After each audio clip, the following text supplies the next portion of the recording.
Neemias. Vamos para o primeiro capítulo do livro de Neemias.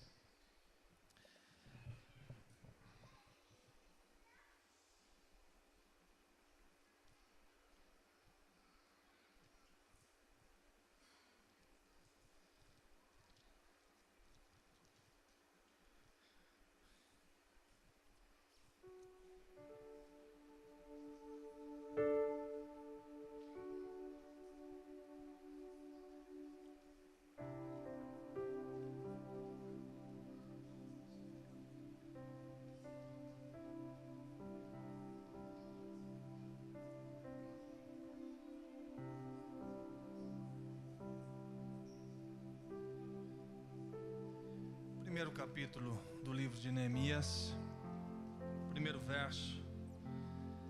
As palavras de Neemias, filho de Acalias, no mês de Quisleu, no ano 20º, estando eu na cidadela de Suzã, veio Anani, um de meus irmãos, com alguns de Judá.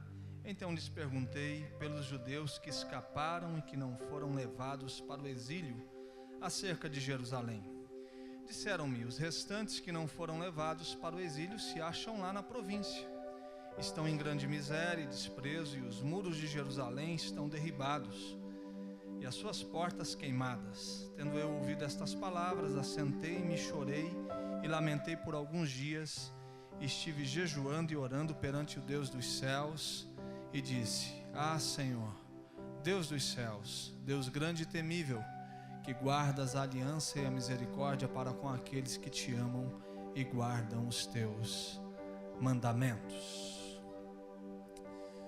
A gente vai falar hoje sobre recomeço a partir do livro de Neemias. É um livro carregado de desafios, um desafio que ultrapassa as suas forças e a sua habilidade pessoal, precisa de todo um esforço comunitário. É um livro que de alguma forma também demonstra que alguém, quando entra em um desafio, trará consigo alguns oponentes àquilo que se propõe fazer. É um livro de críticas, de desafios financeiros, ao mesmo tempo de portas abertas. Então ele tem uma relação muito profunda com a nossa vida e os desafios que a gente tem. De alguma forma, você, em desafios um pouco menor ou até mesmo maior, você vai ver os enfrentamentos que este homem teve para poder concluir aquilo que Deus havia colocado em seu coração. E como que a gente pode ver a graça de Deus, a mão de Deus de maneira invisível nos guiando diante dos grandes desafios que a gente tem no ano de 2019? Quais são os sentimentos que devem tomar conta do nosso coração quando a gente pensa em recomeço, quando a gente pensa em reestruturar, quando a gente pensa em ser bênção na vida do outro, em fazer alguma coisa em prol de pessoas que estão ao nosso redor? Então é com essa percepção, com esse entendimento que a gente olha para o livro. É um livro da história de um povo que está retornando para o seu lugar, e chega ali, está tudo acabado. Você percebe que a fotografia que os primos de Neemias dão a ele, da realidade que ele está perguntando, é extremamente difícil. Ele fala que a realidade que Deus está convocando Neemias para mergulhar nela é uma realidade de miséria, de desprezo, de muros que simbolizavam a fortaleza e o cuidado e a proteção de Jerusalém estão derribados, as portas estão queimadas e está tudo no chão. Sabe aquela fotografia de uma realidade em cinza, uma realidade de guerra? Então essa é a fotografia. E esse homem está vivendo uma realidade muito confortável, perto de um rei, onde as coisas estão resolvidas. Financeiramente ele está com a vida equilibrada, emocionalmente está tudo muito bem no seu devido lugar. Mas a partir desse relato, ele compreende que ele não pode ser irresponsável com a história do seu povo, com a história da sua família. E ele se permite viver um grande desafio. E a primeira coisa que faz com que Neemias recomece a história de um povo, e sendo parte do recomeço, é esse homem que olha para a sua própria vida e para tudo que está fazendo, as suas habilidades, seu potencial, sua capacidade, sua história. E ele não separa uma vida que deve viver todos os dias para a glória de Deus e uma vida que deve viver para si mesmo. Ele faz uma conexão que toda a sua vida, todo o seu potencial, toda a sua capacidade tem como fim último a glória de Deus. E tudo que ele faz, ou tudo que ele vier a fazer, deve ter como objetivo cumprir o propósito de Deus em sua vida. Por que eu estou lhe dizendo isso? Porque existe um movimento bem complicado na nossa vida cristã, que é o divórcio, é a separação entre o santo e o profano, o sagrado e o secular. Então hoje à noite você escuta o sagrado, você alimenta o sagrado, essa palavra você tem como sagrada. Mas quando você senta numa sala em numa universidade, você compreende aquilo como secular. Você vai separando sua fé da fé pública e a fé privada. Então a gente compreende que esse mundo chamado igreja, ele está divorciado, separado do que a gente vive no dia a dia. Então as nossas habilidades, as nossas competências, os dons que Deus nos deu, a gente entende que Deus está utilizando quando Ele está totalmente inserido na igreja. E a gente não consegue compreender um Deus que está nos usando diariamente a partir da nossa área de influência, a partir do local onde Deus nos plantou, no colégio que a gente trabalha, na escola que a gente exerce alguma função, no trabalho em uma empresa. E aí a gente vive dia após dia para a gente, e viver para a gente se torna extremamente pesado. E aí a gente dá uma aliviada na consciência e no coração quando a gente passa um domingo como esse, porque a gente compreende que aqui o sagrado faz sentido. Mas Neemias começa a olhar para si mesmo, na compreensão que tudo aquilo que ele era, das suas habilidades e competências, não estavam mais fazendo sentido se ele ficasse simplesmente servindo o rei. E chegou o instante dele pegar tudo aquilo que ele era, porque o chamado de Deus é um chamado também que faz sentido, que está olhando para alguém que consegue corresponder a partir das suas competências pessoais aquilo que Deus quer promover no meio do seu povo. E ele começa a partir disso a desenvolver todas as suas habilidades para sinalizar o reino e a reconstrução da história do povo de Deus. É um homem prático, talentoso, ao mesmo tempo é um homem de oração, com vida piedosa, com lágrimas nos olhos. É alguém que está desenvolvendo a sua função como copeiro do rei, mas está chorando pelo povo. É alguém que não entende que resolvendo a sua própria vida estará tudo resolvido. Ele olha para as dores das pessoas que estão à sua volta e chora por isso. E ele faz tudo isso tendo a compreensão que Deus não é um ser reservado a uma agenda religiosa dentro de um ambiente onde se encontra somente no templo. Somente gente com esse olhar para o mundo, com essa consciência e com essa disposição no coração, vai conseguir restaurar realidades sociais caídas. Somente cristãos que vão conseguir olhar para além do seu muro e chorar pelas famílias caídas ao redor do seu bairro, vai conseguir sinalizar o reino e transformar famílias perdidas. Somente um jovem que consegue enxergar a vida para além do seu quarto, para além do seu iPhone, para além do seu celular, enxergar as dores de jovens perdidos e caídos ao seu redor e chorar por isso, vai conseguir transformar realidades caídas.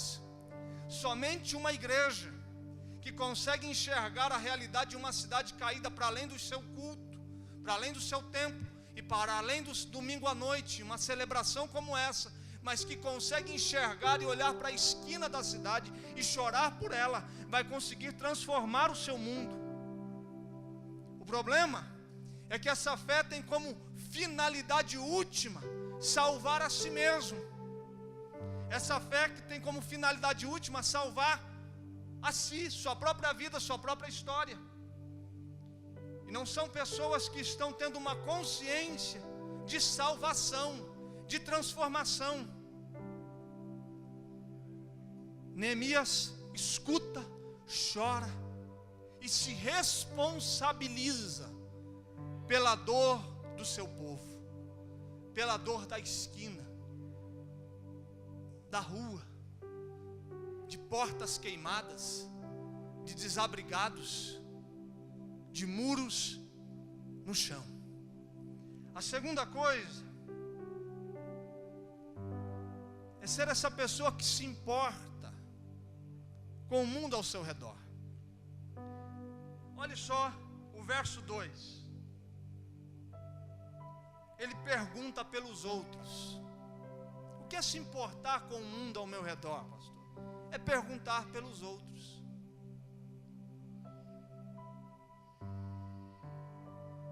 Como eles estão? Você é o tipo de gente que pergunta pelos outros? É muito difícil fazer isso. Tem hora que o nosso mecanismo de defesa, nossa indiferença e nosso individualismo vem pelo desejo de não querer saber do outro, porque saber do outro é se responsabilizar pelo outro. Você não sente isso? Quando alguém te dá uma notícia de alguém que você conhece e essa pessoa não está tão bem, logo vem uma consciência: o que eu posso fazer? Ele pergunta pelos outros. Será que a sua fé está fazendo você perguntar pelas pessoas? Você está perguntando, apesar da igreja, quem sabe hoje é um dos cultos mais cheios do tempo que eu estou aqui. Tirando os cultos festivos, né, que foi do aniversário da igreja e do lançamento do CD do Canela, que foi a explosão. O culto normal, esse quem sabe é um dos que mais tem gente. Chega no nível de a igreja está bem. Mas tem gente que deveria estar aqui e não está. Você pergunta por eles? Você pergunta por aqueles que já tiveram perto de você e não estão mais? No verso 3, ou melhor, no 4, tendo eu ouvido estas palavras, se importar com os outros é ouvir sobre os outros. Quem se importa? Quem pergunta. Quem se importa? Quem ouve sobre os outros. Normalmente a gente está querendo falar da gente, das nossas dores, das nossas complicações, mas Neemias ouve sobre os outros. Ouvir como os outros estão. Você faz isso no trabalho? Você faz isso na escola? Jovem que está na universidade, você faz isso? Esse amigo que está faltando e você não sabe, quem sabe, ele está no caminho de se perder, ele está se afastando, você pergunta sobre ele?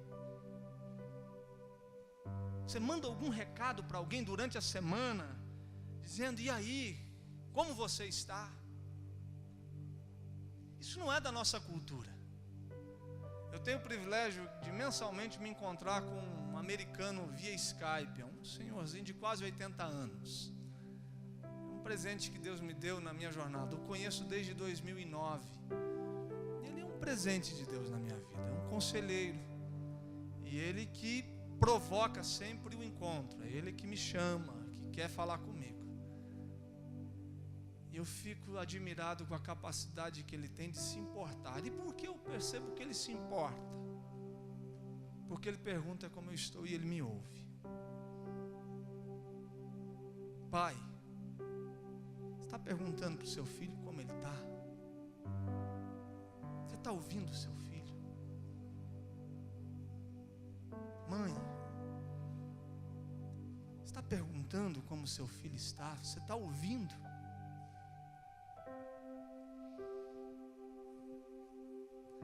O casamento complica, né? E aperta demais. Aí é o jogo baixo. Mas a gente está cuidando da relação conjugal ao ponto de perguntar como a gente está e ouvir. Mas ele continua. Olha o que diz ainda o verso 4. Assentei-me.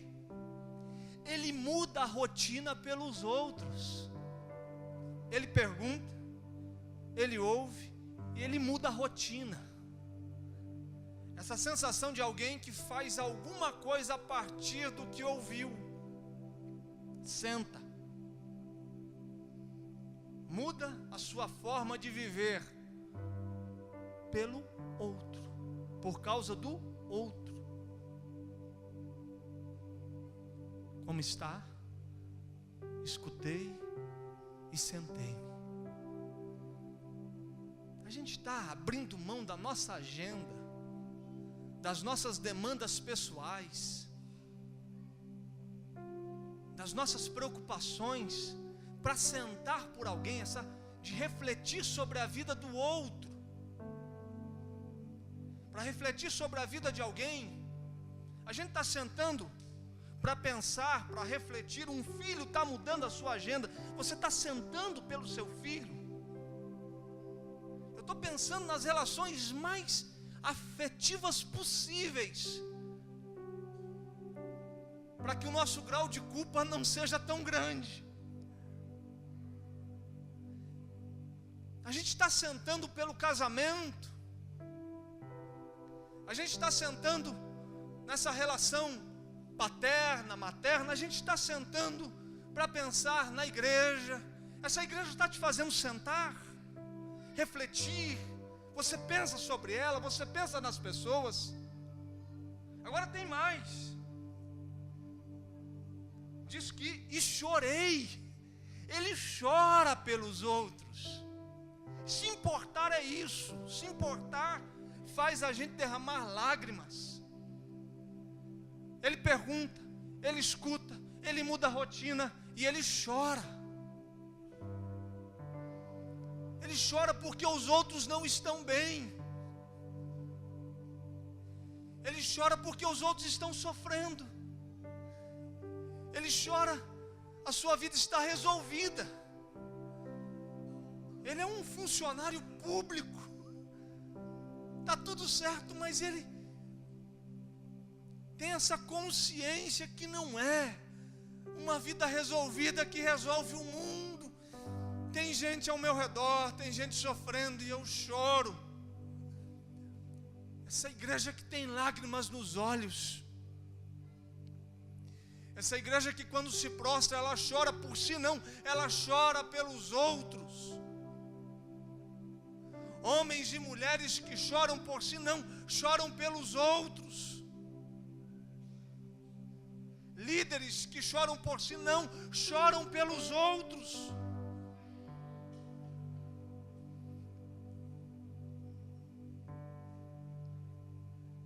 E aí ele desenvolve piedade pelos outros.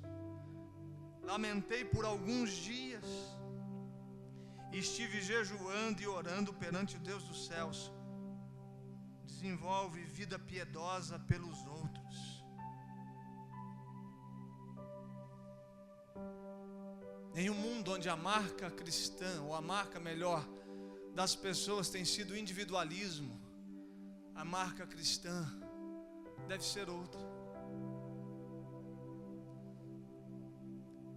Se você está querendo uma relação com Deus, onde Deus não vai te responsabilizar pelas dores ao seu redor, sinceramente, amigo, é melhor você procurar um outro caminho. A marca da cultura do nosso tempo é o individualismo, é esse afastamento, o esfriamento das relações. Quanto menos pessoas falarem de si para mim, melhor. Quanto menos eu precisar falar de mim para os outros, melhor.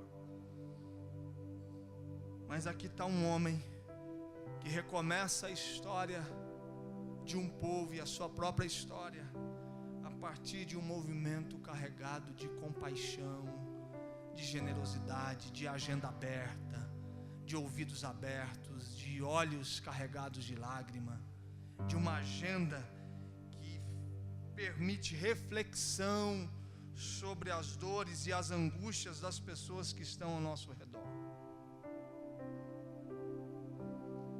Agora olha o que diz o verso 11 do mesmo capítulo. Ah, Senhor, estejam, pois, atentos os teus ouvidos à oração do teu servo e a dos servos que se agradam de temer o teu nome. Concede-me que seja bem sucedido hoje o teu servo e dá-lhe mercê perante este homem. Nesse tempo eu era copeiro do rei.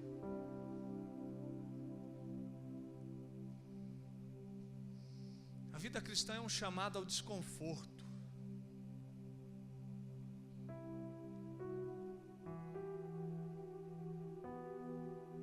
Viver como cristão é sentir um leve desconforto por tudo que a gente vive e vê. O que Deus está fazendo com Neemias é arrancá-lo do seu conforto. Eu era copeiro do rei. Eu estava aqui, cumpria a minha função, picava o meu cartão, dormia tranquilamente. Mas a partir do dia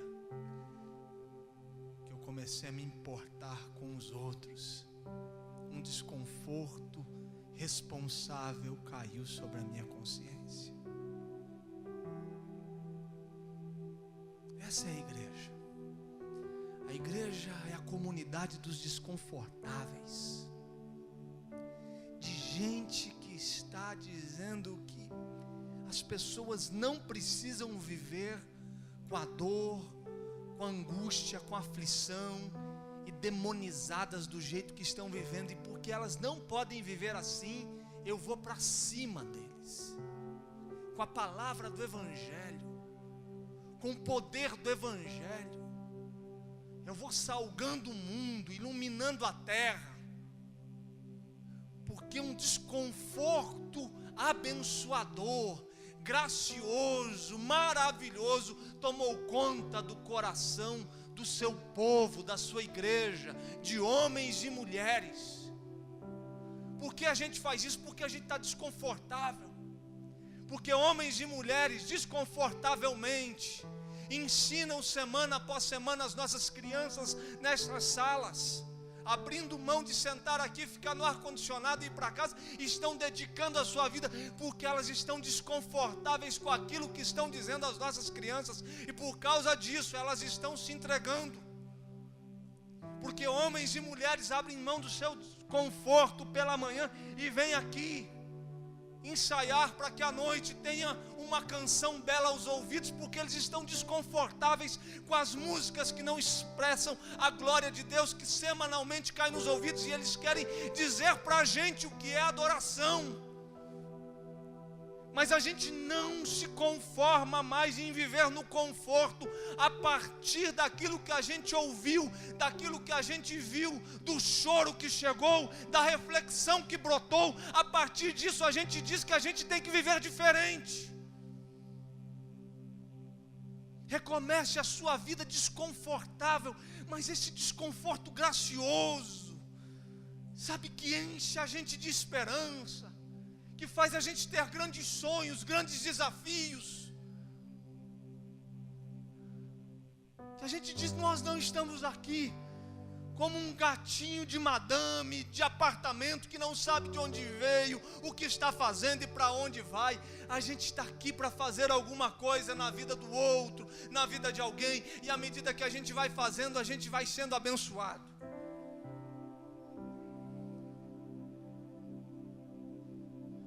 No capítulo 2, no verso 2, você percebe um homem triste. E a tristeza dele é do coração, pelos problemas que ele está vendo ao seu redor.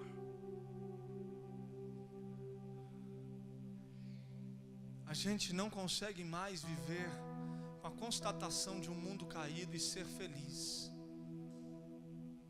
Aí a gente vai peregrinar. A gente vive como o livro e o filme O Peregrino, né? Se você não assistiu, não viu, assista, de John Bunyan. Diziam que este homem, se cortassem o seu pulso e jorrasse sangue, ao invés de sair sangue, sairiam versos bíblicos. Diziam que o sangue dele era biblino, porque ele era um homem que decidiu peregrinar na vida, decidiu viver de maneira que somente em Cristo estaria a suficiência da alegria, o prazer da vida. Então a gente se entristece com o caos e se alegra com o que Deus está fazendo em nós e através de nós. No verso 12 capítulo 2, ele diz: então à noite me levantei, e uns poucos homens comigo, não declarei a ninguém o que o meu Deus me pusera no coração para eu fazer em Jerusalém. Não havia comigo animal algum, senão que eu montava. A vida cristã é viver pelo que Deus colocou em seu coração, sabendo que a finalidade última dele colocar em algo em seu coração é abençoar o outro. Vida cristã é viver por algo que Deus colocou em seu coração, tendo a consciência que a finalidade última daquilo que Deus colocou no seu coração é abençoar alguém, é ser bênção para alguém, é ser bênção para o mundo. Então Deus havia colocado algo no coração de Neemias e ele decidiu viver por isso. E o que era isso? Era ser bênção na vida do outro. Uma espiritualidade que tem como objetivo a satisfação pessoal, ela pode não ser bíblica. Uma espiritualidade que vem aqui na frente e ora para Deus resolver somente os seus problemas, ela pode não ser bíblica. Uma espiritualidade que tem condições de sorrir enquanto todo mundo ao seu redor está chorando, ela pode não ser bíblica. O que Deus coloca em seu coração tem como finalidade última abençoar a vida de alguém. E aí a gente entra no capítulo 3.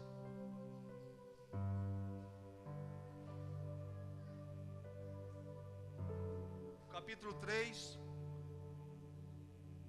é quando o time é formado. Você vai ver nomes sendo ditos, e esses nomes têm uma função, têm uma finalidade. Alguns vão reparar a porta, outros vão trazer a madeira, outros vão cuidar de trazer a pedra. E esse time está sendo formado, e cada um com uma responsabilidade, e eles vão trabalhar coletivamente para que os muros sejam reconstruídos. A terceira verdade é que a gente não faz as coisas sozinho. Se você quer recomeçar na sua vida, entenda que você precisa dos outros. Pessoas precisam de Deus e pessoas precisam de pessoas.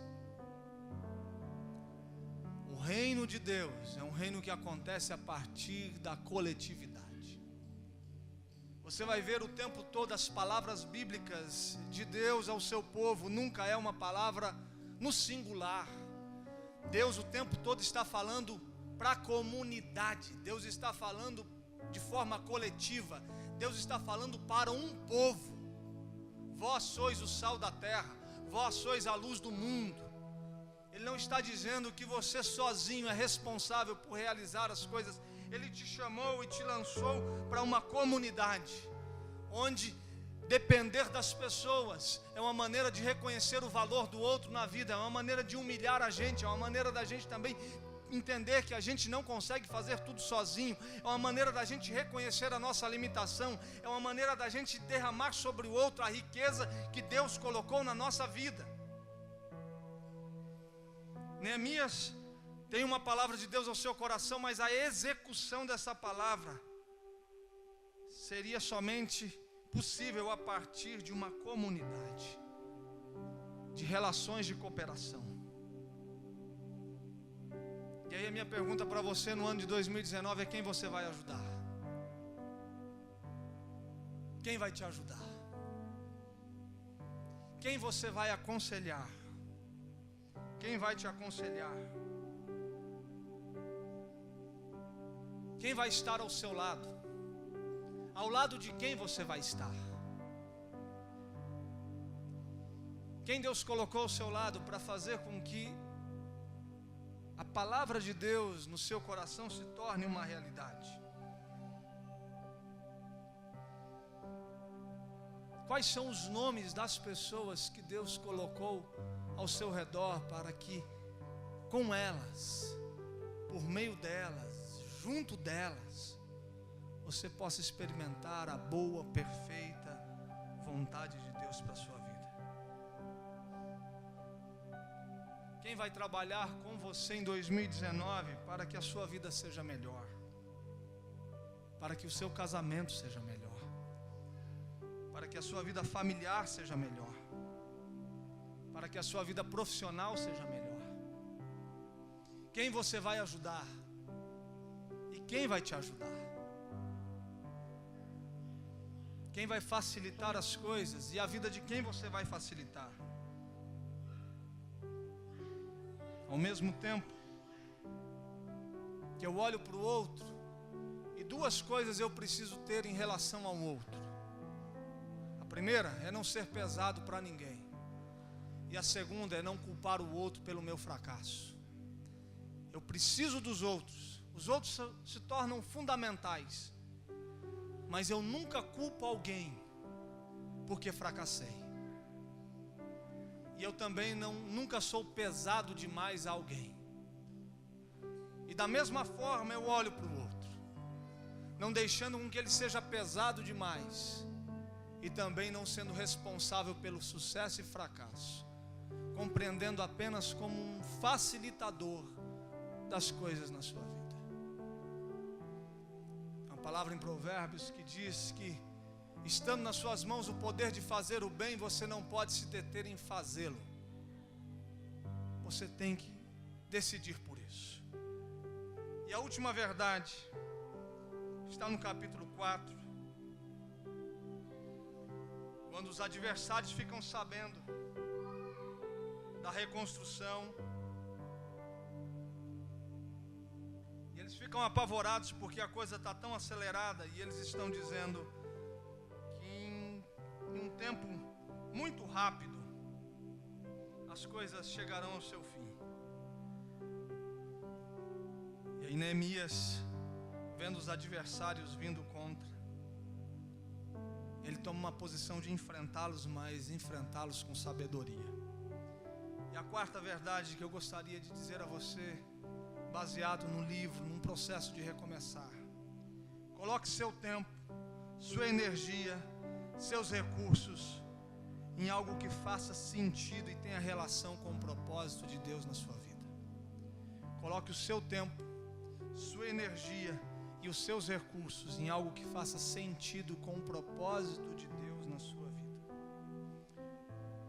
Olha o que diz o verso 14 do capítulo 4: inspecionei, dispus-me e disse aos nobres, aos magistrados e ao resto do povo: não os temais, lembrai-vos do Senhor, grande e temível.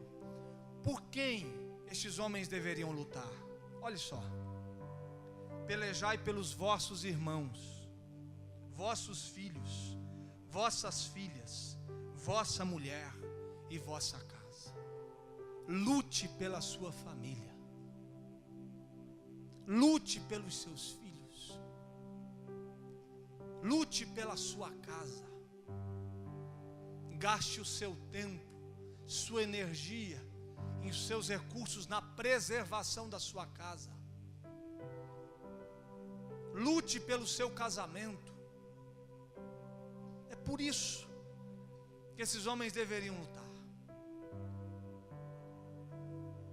E no verso 15, e sucedeu que, ouvindo os nossos inimigos, que já sabíamos o que Deus tinha frustrado o desígnio deles, voltamos todos nós ao muro, cada um à sua obra. Cuidado com as distrações.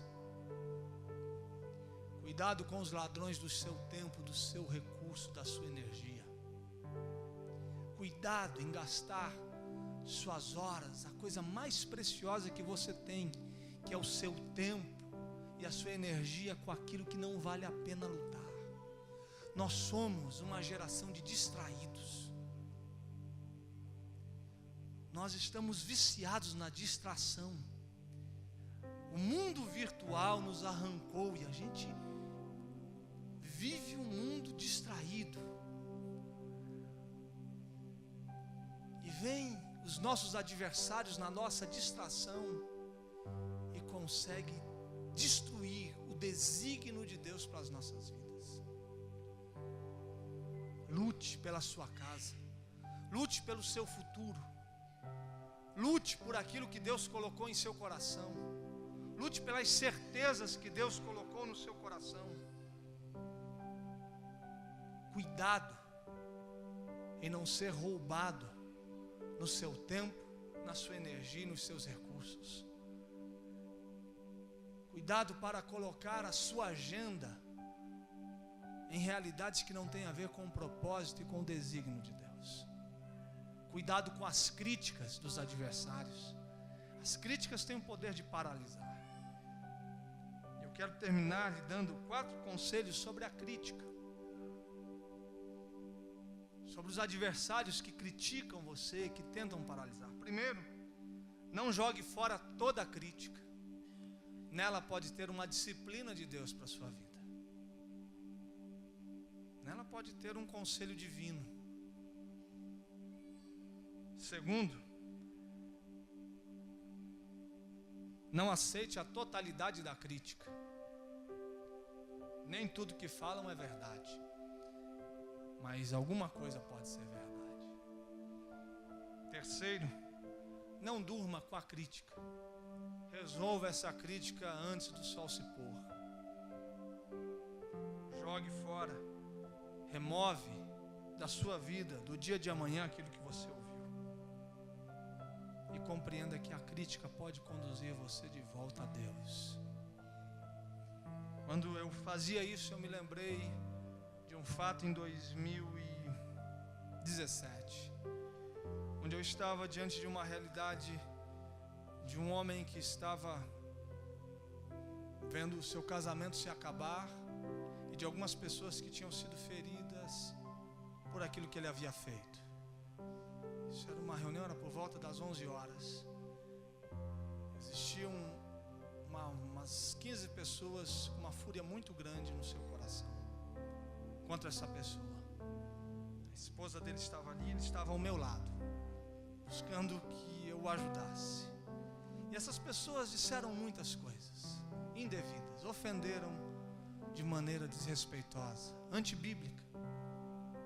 E depois de um tempo a gente conversava sobre aquela noite, aquele dia. E ele disse que ao ouvir tudo aquilo, ele tomou a seguinte decisão, dizendo: eu tenho pouca energia e pouco tempo. Eu não vou utilizar a minha pouca energia, o meu pouco tempo para ficar me defendendo e lutando nessa noite.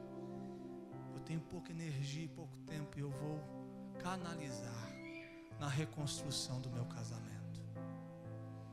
Eu não vou lutar com esses homens. Eu vou lutar pelo meu casamento. Eu não vou gastar a minha energia brigando com eles. Eu vou gastar a minha energia lutando pelo meu casamento. Há um ano, quando eu assumi essa igreja, eu tinha essa consciência que eu tinha pouco tempo, pouca energia e poucos recursos. E eu disse a Deus: Deus, me ajuda a colocar o meu tempo e a minha energia naquilo que o Senhor quer fazer nessa igreja. Porque eu só tenho um dia, eu só tenho uma energia. E se eu não lutar por aquilo que o Senhor quer que eu lute, tudo será em vão. Lute por aquilo que faz sentido na sua vida. Cuidado com as distrações. Cuidado com o que o inimigo coloca na sua frente tentando fazer você parar. Cuidado para que a vida passe e você não saiba como ela passou. São essas verdades dos primeiros 4 capítulos. Primeiro, uma vida que vive para a glória de Deus. Segundo, precisamos ser pessoas que se importam com o outro. Terceiro, a gente não faz as coisas sozinho. E quarto, a gente deve gastar o nosso tempo e a nossa energia com aquilo que faz sentido e com a vontade de Deus para as nossas vidas. Amém? Quero convidar você a aplaudir ao Senhor e colocar assim para mim.